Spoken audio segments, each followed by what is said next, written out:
Elsa menjadi cemas saat mendengar ini. Mengapa kamu begitu kaku? Bagaimana kalau kamu turun dari mobil dan akan menyetir sendiri?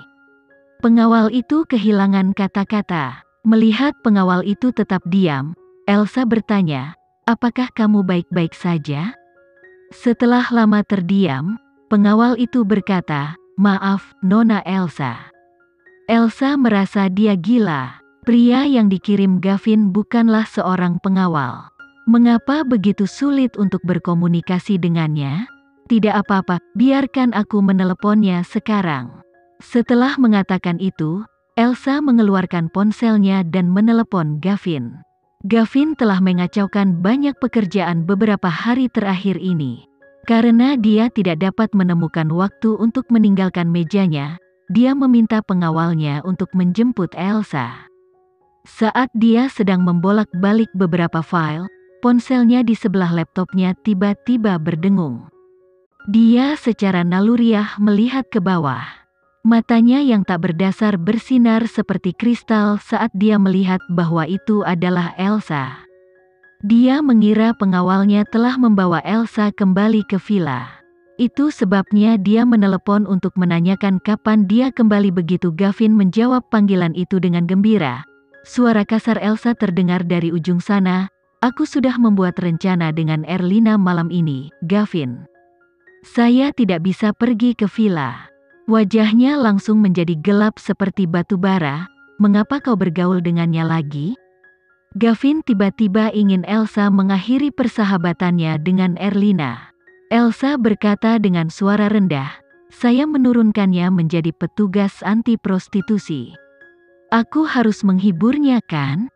Gavin kehilangan kata-kata. Dia hanya bisa berkata, "Suruh pengawalku untuk mengirimmu ke sana. Setelah itu, dia akan mengirimmu kembali ke villa." Elsa panik saat mendengar ini. "Aku tidak bisa." Gavin bertanya, "Mengapa tidak bisa?" Elsa berkata dengan cemberut, "Aku harus kembali ke keluarga Nugroho malam ini. Saya perlu mendapatkan beberapa dokumen untuk bekerja." Gavin tidak mengatakan apapun setelah itu. Berpikir bahwa dia gila, Elsa berkata dengan lembut, "Jangan marah. Aku akan pergi ke villa besok malam, oke?" Dia ingin kembali dan mencari tahu tentang apa yang terjadi 12 tahun yang lalu. Gavin berkata, "Kamu tidak harus kembali dan bertanya kepada keluarga Nugroho tentang kecelakaan mobil itu. Mereka tidak tahu banyak tentang itu. Faktanya, mereka bahkan tidak tahu bahwa kami yang menyebabkan kecelakaan itu." Elsa kaget mendengar ini. Elsa menjawab, "Mengapa mereka tidak tahu bahwa kalian adalah pihak lain? Mengapa mereka tidak mengetahui penyebab kecelakaan kakak saya?" Gavin berkata, "Identitas ayahku adalah subjek yang sensitif. Setelah kecelakaan itu, kami hanya mewakili diri kami melalui pengacara kami, dan tidak banyak yang tahu tentang kami. Ini termasuk ayahmu, nenek, dan bahkan keluarga Abraham. Mengapa begitu rahasia?" Tidak heran dia tidak dapat menemukan apapun secara online. Karena Elsa tidak menjawab, Gavin berkata, "Percayalah Elsa, itu adalah hal-hal di masa lalu. Menegurnya tidak akan mengubah apapun." Elsa terdiam beberapa saat sebelum dia dengan lembut berkata, "Oke, saya mengerti, jangan khawatir. Aku akan pergi menemui Erlina sekarang." Gavin menjawab, "Oke." Setelah mengakhiri panggilan telepon, Gavin menundukkan kepalanya dan mengangkat tangannya untuk mencubit dahinya dengan erat. Ketakutan yang tak bisa dijelaskan merayap di dalam hatinya. Jika Elsa mengetahui segalanya di masa lalu, akankah dia meninggalkannya? Elsa menatap seorang pengawal untuk mengirimnya ke tujuannya. Dia kemudian melambaikan tangannya dan mengantarnya pergi. "Jangan khawatirkan aku." Setelah mengatakan itu, dia berbalik dan berlari menuju restoran. Baik Elsa dan Erlina suka barbeque. Namun, itu bukan makanan yang murah. Itu sebabnya mereka hanya memakannya sesekali, untuk memuaskan hasrat mereka. Begitu Elsa menemukan meja yang telah dipesan Erlina, dia membuka pintu. Mengenakan setelan hitam, Erlina duduk dengan menyilangkan kaki saat dia menggulir ponselnya, terlihat sangat menarik. Erlina segera meletakkan teleponnya ketika dia melihat kedatangan Elsa dan menyilangkan kakinya. Dia menatap temannya, yang dia menggerutu, "Kamu membuatku menunggumu 20 menit, Elsa." Elsa menutup pintu dan menyeringai saat dia menyatukan kedua telapak tangannya. Kemudian, dia berjalan menuju Erlina. "Maafkan aku, ada beberapa lalu lintas dalam perjalanan ke sini." Erlina mendengus pelan, "Aku muak dengan alasan ini. Gunakan yang lain di lain waktu." Elsa menganggukkan kepalanya secara dramatis, "Baiklah." Elsa duduk di seberang temannya. Saat dia meletakkan tasnya, dia menatap Erlina, "Bagaimana pekerjaan hari ini?" Erlina menghela nafas pelan, "Masih seperti biasanya." Erlina hanya bisa berharap pemimpinnya menunjukkan belas kasihan dan memindahkannya kembali ke pos aslinya. Dia benar-benar muak menindak prostitusi. "Oke, saya kira lebih baik seperti ini juga," kata Elsa secara naluriah. Kesal, Erlina menatapnya, "Hei Elsa, bisakah kamu berhenti bercanda?" Elsa tersenyum malu-malu, "Jangan marah.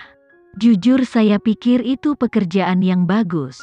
Setidaknya itu tidak akan membuatmu dalam bahaya." Erlina memutar matanya ke arah Elsa, "Saya polisi investigasi kriminal. Apa menurutmu aku takut bahaya?" Elsa berbisik, "Tidak bisakah aku mengkhawatirkan keselamatanmu?" Erlina tetap diam. Setidaknya dia telah melihat melalui temannya malam itu. Yang terakhir jelas ingin Erlina berada di regu anti prostitusi sampai hari dia pensiun. Haruskah dia tertawa atau menangis? "Bagaimana denganmu? Bagaimana pekerjaan selama 2 hari terakhir?" Elsa cemberut dan mengejek, "Ayah tiriku, nenek tiriku, ibu tiriku, dan saudara tiriku menyuruh bosku untuk tidak memanfaatkanku. Mereka ingin menempatkan saya dalam posisi yang sulit." Kemarahan terpampang di wajah Erlina saat dia membanting tangannya di atas meja. "Mengapa mereka bisa begitu?" Elsa menjawab, "Mereka selalu seperti itu." Terkadang, Elsa memikirkannya dan mengasihani dirinya sendiri. Tak seorang pun di keluarga Nugroho memperlakukannya dengan tulus. Yang bisa mereka pikirkan hanyalah saham di tangannya. Setiap detik, mereka merencanakannya seperti bidak catur. Erlina mengerutkan alisnya dengan erat saat dia melihat ke arah Elsa dan mengamuk. "Itu satu hal jika itu orang lain, tapi bagaimana mungkin ayahmu melakukan hal seperti itu padamu? Saya ingin tahu apakah kamu benar-benar putrinya?" Elsa menjawab, "Fiana adalah putri kandungnya." Erlina terkejut setelah mendengar jawaban Elsa. Melihat betapa terkejutnya Elsa, Elsa menjawab, "Aku baru tahu baru-baru ini bahwa dia tidak layak menjadi ayahku. Fiana 3 tahun lebih tua darinya."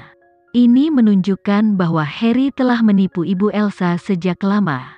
Kematian ibunya yang secara kebetulan memberi Diandra dan Fiana kesempatan sempurna untuk masuk ke dalam keluarga.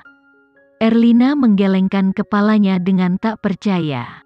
Tidak heran mereka sangat menyukai Fiana. Elsa menjawab, "Saya hanya bisa menyalahkan diri sendiri karena bodoh. Seharusnya aku menyadari ini lebih awal." Dia mungkin tidak akan pernah tahu tentang kebenaran ironis jika dia tidak kehilangan nyawanya. "Mereka jahat," Erlina menggertakkan giginya. Elsa tersenyum, "Tidak terganggu, tidak apa-apa. Lagi pula aku sudah terbiasa." "Kamu selalu bisa hidup mandiri, Elsa. Mengapa kamu bersikeras untuk tinggal bersama mereka? Jika kamu bertanya kepada saya pikir kamu harus pergi ke Jakarta. Apakah kamu memerlukan bantuan?" Elsa menggelengkan kepalanya dengan ringan, "Tidak sekarang. Masih banyak hal yang harus dia lakukan." Erlina menghela nafas pelan, "Baiklah kalau begitu. Saya tidak yakin apakah kekeras kepalaanmu adalah hal yang baik atau buruk. Elsa menundukkan kepalanya saat dia merenung sejenak. Tiba-tiba, dia menatap Erlina dan berkata, "Erlina, apa kamu tahu apa yang terjadi sebelum dan sesudah kecelakaan kakakku?" Erlina memandang Elsa dengan aneh ketika dia menyebut Clara. "Sudah lama sekali, Elsa. Mengapa kamu bertanya tentang dia hari ini?" Elsa melihat ke bawah dan menjawab dengan suara yang dalam, "Aku memimpikannya tadi malam." Elsa tiba-tiba menatapnya dan berkembang, "Selama bertahun-tahun, saya tidak pernah memimpikannya kecelakaannya sebelumnya. Namun entah bagaimana, aku memimpikannya tadi malam." Erlina mengerutkan kening. "Apakah kamu mengingat sesuatu kemarin?" Dikatakan bahwa Elsa hadir dalam kecelakaan mobil Clara. Sementara Elsa yang berusia 8 tahun mempertahankan hidupnya, dia kehilangan semua ingatan yang dia miliki. Elsa menggelengkan kepalanya, "Tidak, saya tidak melakukannya. Tapi ada perasaan tidak enak di hatiku. Aku harus tahu apa yang terjadi dalam kecelakaan itu." Erlina menggelengkan kepalanya dengan ringan saat mendengar ini, "Kami masih anak-anak saat itu. Apalagi detail kecelakaan dan urusan pemakamannya dirahasiakan. Tidak banyak orang yang mengetahuinya." Elsa menghela nafas kecewa. "Oke." Melihat bagaimana penampilan Elsa, Erlina menghibur temannya. "Ini terjadi 10 tahun yang lalu, Elsa. Lupakan saja, dan jangan khawatir. Yang paling penting adalah kamu hidup di saat ini." Elsa terdiam beberapa saat sebelum dia menatap Erlina dan berkata, "Erlina, jika kamu memiliki kesempatan, bisakah kamu memeriksa ke kantormu untuk menemukan berkas kasus dari kecelakaan itu?" Erlina merasa dirinya pusing. "Putriku tersayang, apakah kamu tahu betapa sulitnya permintaanmu? Kamu meminta saya untuk mencari informasi kecelakaan yang terjadi 1 dekade lalu. Memasuki departemen rekaman juga tidak mudah." Elsa meraih tangan Erlina dan menjabatnya dengan keras kepala. "Aku tahu, tidak terburu-buru sama sekali. Kamu bisa melihat-lihat file saat kamu punya kesempatan." Erlina tidak punya pilihan selain menganggukkan kepalanya. "Baiklah. Aku berjanji padamu, oke? Tetapi kamu harus tahu bahwa sulit bagi petugas yang bekerja di regu anti prostitusi untuk mendapatkan akses ke file tersebut. Saya tidak tahu berapa lama waktu yang dibutuhkan untuk bergabung dengan catatan atau departemen pembunuhan." Elsa langsung menjawab, "Tidak apa-apa, saya bisa menunggu. Selama itu bukan 3 atau 5 tahun." Erlina menatap langit-langit tanpa berkata-kata.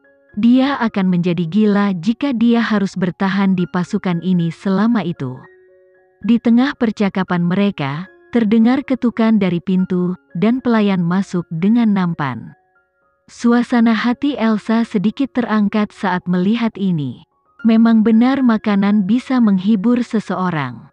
Di antara mereka berdua, terlihat jelas siapa yang harus melakukan pekerjaan saat mereka mengadakan barbek. Erlina selalu bertugas memanggang makanan, dan yang dilakukan Elsa hanyalah makan. Jika Alicia ada, maka dia dan Elsa akan makan. Inilah mengapa Erlina mengeluh tentang kehidupan yang melelahkan. "Oh ya, bagaimana kabarmu dengan pacarmu yang seperti Tuhan?" Erlina membalik daging sambil menatap Elsa, yang sangat menikmati makanan, dengan alis terangkat. Elsa berhenti sejenak, menatap tatapan Erlina, dan tersenyum. "Semuanya baik." Erlina menjawab, "Sejujurnya, kalian berdua mulai berkencan setelah one night stand yang gagal itu. Bagaimana dia memperlakukanmu? Apakah dia asli?" Elsa berkedip sesaat sebelum dia menjadi serius. "Dia pria yang baik." Sudut bibir Erlina tidak bisa menahan diri untuk tidak berkedut. Pria yang baik? Lalu mengapa dia dikabarkan sebagai pria yang tidak berperasaan? Rupanya, dia juga orang yang kejam. Kenapa lagi orang mencapnya sebagai pria yang haus darah? Sebagai polisi investigasi kriminal, pengamatan dan keterampilan analitik Erlina sangat tepat. Meskipun dia hanya melihat Gavin sekali, dia percaya bahwa rumor itu benar. Dengan kata lain, Elsa tidak melihat sifat asli Gavin. Elsa tertawa terbahak-bahak saat mendengar ini. Saya tidak peduli apa yang dipikirkan orang lain. Yang penting adalah apa yang saya pikirkan. Kamu pikir dia baik karena dia memperlakukanmu dengan baik. Elsa mengangkat alis dan berkata, apakah dia orang jahat? Dia seseorang dengan prinsipnya sendiri. Selama kamu tidak main-main dengannya, dia tidak akan menunjukkan sisi kekerasannya. Elsa telah melihat setiap sisi Gavin. Meskipun dia telah terluka dalam kehidupan masa lalunya, kehidupan ini dia akan menyukainya tidak peduli bagaimana dia. Erlina menghela nafas tak berdaya. Baiklah. Selama dia memperlakukanmu dengan baik. Elsa dan Erlina terus makan sambil mengobrol. Hanya butuh beberapa saat sebelum mereka melahap seluruh nampan piring. Aku sangat kenyang. Keinginanku terpuaskan sekarang. Elsa meletakkan sumpitnya dan menarik beberapa tisu untuk membersihkan mulutnya. Erlina menatapnya, bahkan seorang foodie akan makan lebih sedikit darimu. Elsa tersenyum dan berkata, tapi kamu makan lebih banyak dariku. Erlina menjawab, baik kamu menang. Elsa mendengus saat dia berdiri dari kursinya. Apa maksudmu aku menang? Saya hanya mengatakan yang sebenarnya. Ayo pergi, Tuan Putri. Elsa melirik pada saat itu. Saat itu jam 9 malam, dia tidak ingin pergi ke villa malam ini. Jadi mungkin dia harus kembali ke keluarga Nugroho. Elsa dan Erlina ingin memanggil taksi dari pinggir jalan. Tetapi sebuah mobil berhenti di depan mereka begitu mereka berhenti. Elsa tercengang. Mengapa Tuan Pengawal masih di sini? Bukankah dia menyuruhnya pulang? Jendela diturunkan, dan suara monoton yang familiar berkata, silakan masuk, Nona Elsa. Erlina mendengus dan melongo melihat Elsa yang terdiam. Kamu punya sopir. Tidak buruk kan? Elsa menatapnya tanpa berkata-kata. Baiklah, berhenti bersikap sarkastik. Kamu harus kembali kalau begitu. Selamat tinggal, Erlina melambai padanya. Namun, Elsa berkata, masuk, aku akan mengantarmu pulang. Tidak apa-apa, aku bisa memanggil taksi. Itu tidak akan memakan waktu terlalu lama. Masuk, kenapa kamu begitu sopan? Elsa lalu menarik Erlina ke dalam mobil. Begitu mereka mengantar Erlina pulang, pengawal itu baru saja berencana mengirim Elsa ke villa. Elsa tiba-tiba berkata, saya sudah memberitahu Tuan Muda tentang Nona Elsa pergi ke keluarga Nugroho. Elsa berpikir bahwa pengawal itu akan memintanya untuk mengkonfirmasi ulang dengan Gavin. Tetapi dia tiba-tiba menganggukkan kepalanya, tentu Nona Elsa. Saat mereka tiba di keluarga Nugroho, Elsa berterima kasih kepada pria itu dan menuju ke villa. Pengawal itu tetap di tempat yang sama sampai dia melihat Elsa memasuki gedung. Kemudian, dia mengeluarkan ponselnya untuk memberikan laporan kepada Gavin. Tuan Muda, Nona Elsa telah tiba di keluarga Nugroho dengan selamat.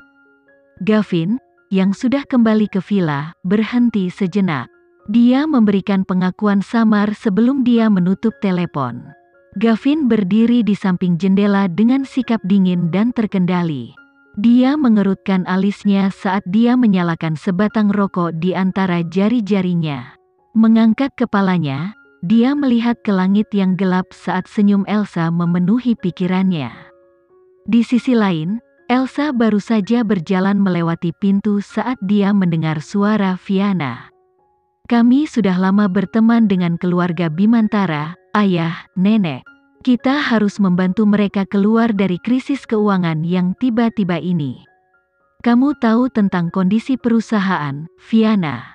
Bagaimana kami bisa membiarkan keluarga Bimantara menyeret kami, ketika kami baru saja stabil selama 2 hari? Selain itu, bukankah mereka tidak ada di lapangan saat kami sangat membutuhkannya? Fiana mengerutkan kening mendengar kata-kata Harry. Itu karena apa yang terjadi dengan Elsa, dan perubahan Bimantara juga mengalami kerugian besar. Bisakah kamu menyalahkan mereka? Seseorang harus selalu tahu tempatnya. Suara Elsa terdengar tiba-tiba dari sisi pintu. Beberapa dari mereka di dalam tertegun mendengar suaranya. Elsa menjadi liar beberapa hari terakhir dan tidak pulang pada malam hari. Apa yang membuatnya berubah pikiran hari ini?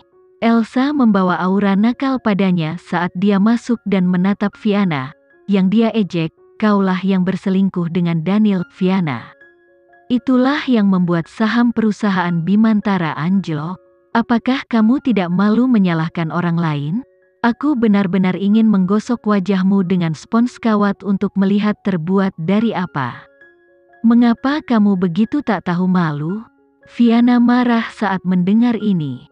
"Elsa, jangan berbicara seolah-olah kamu adalah orang suci yang berbudi luhur atau semacamnya. Kamu seharusnya malu pada dirimu sendiri karena pergi berkencan setiap hari. Tidak seperti mereka yang pergi kencan rahasia setiap hari. Hubungan kami terbuka. Apa yang membuat malu? Kami tidak malu terlihat seperti mereka." Nyonya Nugroho berkata, "Cukup. Bisakah kalian berdua berhenti berdebat setiap kali kalian bertemu?" Elsa mengangkat dagunya dan mendengus pelan. "Saya tidak akan pernah setuju perusahaan Nugroho membiayai perusahaan Bimantara." Fiana mengkhawatirkan masalah ini selama 2 hari terakhir. Karena dia telah memberikan kata-katanya kepada Daniel, dia pasti harus meminta perusahaan Nugroho untuk membantu perusahaannya. Dia tahu betapa kecewanya dia jika dia mengecewakannya. Itulah mengapa hatinya terbakar saat Elsa mengatakan itu. "Apa yang memberimu hak untuk menolak perubahan Nugroho membiayai perusahaan Bimantara?" Namun, kata-kata yang diucapkan seperti air yang tumpah. Dia tidak bisa mengambilnya kembali bahkan jika dia mau. Elsa menjawab, "Apa benar? Saya selalu bisa meminta seseorang untuk menyingkirkan barang-barangmu dan memesan penghentianmu. Apakah kamu pikir kamu bisa mengatakan tidak?" Diandra juga mulai kehilangan kesabaran. "Ini sudah melewati batas, Elsa. Apakah kamu pikir dapat melakukan apapun yang kamu inginkan, hanya karena kamu yang menyelamatkan perusahaan Nugroho?" Elsa menjawab, "Tentu saja. Saya sekarang pemegang saham utama di perusahaan. Saya memiliki hak hukum untuk menyelidiki setiap hal di perusahaan." Fiana marah dan menunjuk ke arah Elsa. Dia berkata dengan penuh dendam, "Elsa, kamu orang rendahan. Apakah kamu tidak melakukan cukup banyak untuk Daniel? Kamu tidak hanya merusak perusahaan mereka, tetapi kamu bahkan menyebabkan lengan bibi Nita patah. Kamu benar-benar jahat." Elsa terkejut mendengar apa yang dikatakan Fiana. Yang terpenting, apakah Fiana berpikir bahwa Elsa adalah ratu kambing hitam? Mengapa dia begitu terobsesi untuk menyalahkannya atas segalanya? Elsa berkata, "Fiana, kamu benar-benar membutuhkan pukulan yang bagus. Berhentilah menyalahkanku untuk setiap hal." Fiana menjadi, "Saya akan membuatmu membayar semua yang kamu lakukan ketika saya menemukan bukti." Elsa menyilangkan tangannya dan berkata, "Bukti? Kamu harus fokus membersihkan namamu sekarang daripada membuang-buang waktu untuk saya." Setelah mengatakan itu, Elsa mengangkat kakinya dan menuju ke atas. Fiana sangat marah sehingga dia berdiri dan berteriak pada Elsa, "Tunggu saja, Elsa.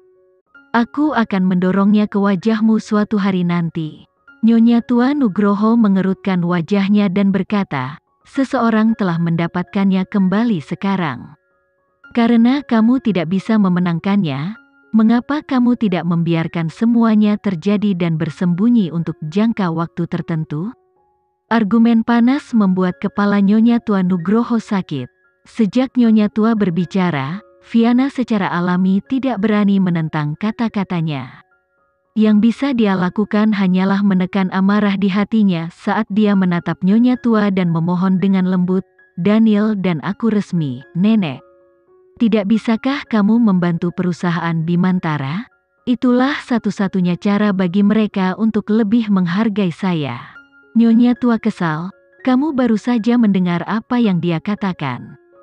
Elsa sekarang menjadi pemegang saham utama di perusahaan. Proposal tidak akan melalui dewan direksi selama dia tidak setuju. Kami benar-benar tidak dapat membantu mereka. Fiana marah dan berkata, Elsa, apakah kamu juga takut padanya sekarang, Nek? Suasana menegang saat Fiana mengatakan itu. Nyonya tua Nugroho mengangkat matanya yang dingin seperti ular dan menatap Fiana. Dia mengucapkan, orang bijak tunduk pada keadaan, Fiana. Apakah saya harus mengajarimu kapan harus menerkam dan kapan harus mundur? Terkejut dengan tatapan neneknya, Fiana segera menundukkan kepalanya. Meski merasa dirugikan, dia hanya bisa berkata, maafkan aku, Nek. Saya membuat pernyataan yang tidak sensitif. Melihat ini, Diandra buru-buru menambahkan, benar, Bu. Fiana pasti sangat marah dengan Elsa. Dan itulah mengapa dia mengatakan itu secara mendadak. Jangan dimasukkan ke dalam hati. Harry mengerutkan kening saat dia berdiri dari sofa. Sekarang sudah malam, kalian semua harus pergi ke kamar dan istirahat. Saya khawatir kita harus mengesampingkan masalah perusahaan Bimantara untuk sementara waktu. Perusahaan Nugroho baru saja stabil dan tidak dalam posisi untuk mengambil risiko. Nenek juga berdiri dan berkata, kembalilah ke kamarmu. Saat ibu dan anak itu pergi secara berurutan, Fiana duduk dengan marah di sofa dan berkata dengan sedih, bahkan tidak ada yang peduli padaku. Elsa, bajingan itu benar-benar merusak reputasiku.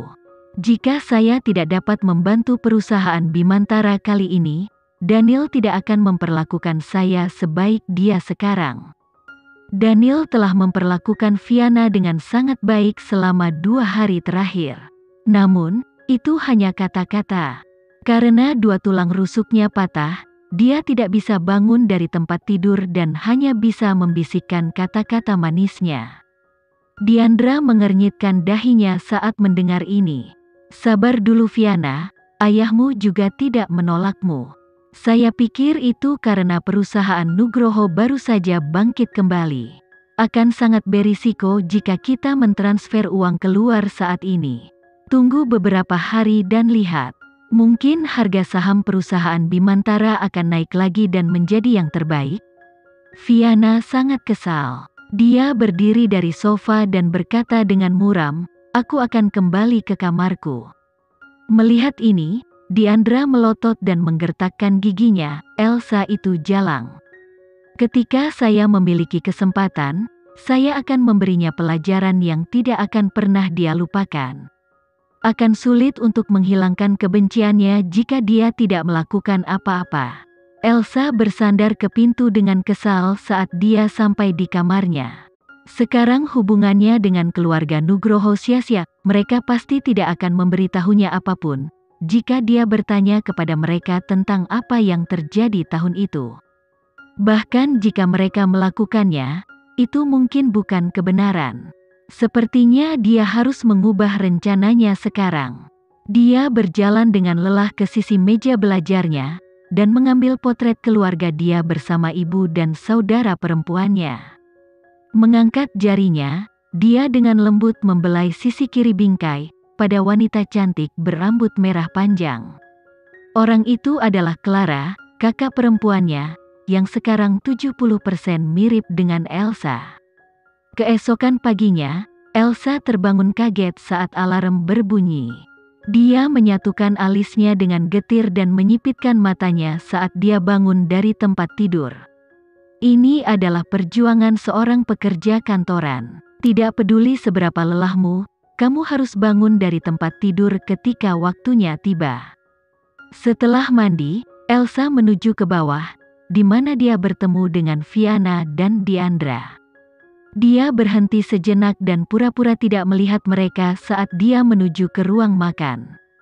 Melihat ini, Fiana mengangkat dagunya dan mendengus. Kemudian, dia meninggikan suaranya, tetapi tidak jelas apakah dia bermaksud agar Diandra atau Elsa mendengarnya. Aku sangat bahagia sekarang, Bu. Aku tidak percaya, ketika Daniel meneleponku tadi malam. Perusahaan Bimantara telah berhasil. Elsa terdiam saat mendengar ini. Berita kebangkrutan perusahaan Bimantara masih menjadi tren kemarin, namun Daniel memberitahu Viana tentang kembalinya perusahaan Bimantara malam itu. Sebimanta, apakah ini benar? Elsa mulai meragukannya. Diandra berkata, "Saya juga kaget. Ini benar-benar berita bagus, Viana. Kami tidak harus berada di bawah belas kasihan seseorang, hanya untuk membuat perusahaan Nugroho membiayai perusahaan Bimantara." Saat Diandra mengatakan itu, Elsa berbalik untuk melihat keduanya. Dia mengejek, "Saya harap dia tidak berbohong kepadamu. Apakah kamu benar-benar berpikir itu nyata?" Viana mengangkat dadanya dan mengangkat dagunya dengan bangga saat dia mendengus dingin. Bagaimana mungkin ada orang yang bercanda tentang hal seperti ini? Tunggu saja pengumumannya sore ini. Setelah mengatakan itu, pinggang mungil Viana bergoyang saat dia menuju ke meja makan. Diandra sangat senang melihat betapa bingungnya Elsa. Elsa sangat menindas mereka akhir-akhir ini.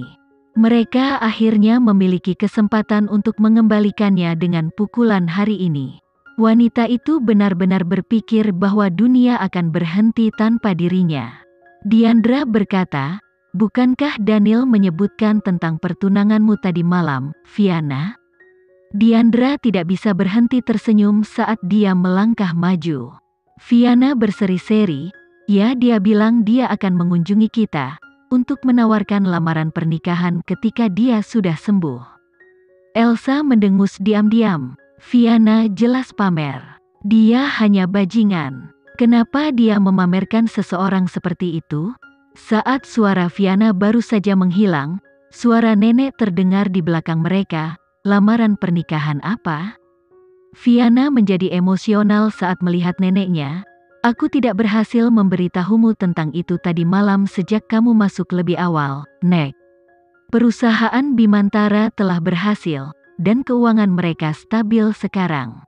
Mereka akan mengumumkannya saat konferensi pers sore ini." Neneknya telah melihat segalanya di dunia, tetapi mendengar terobosan tiba-tiba perusahaan Bimantara langsung membuatnya menjadi curiga. Itu terlalu bagus untuk menjadi kenyataan.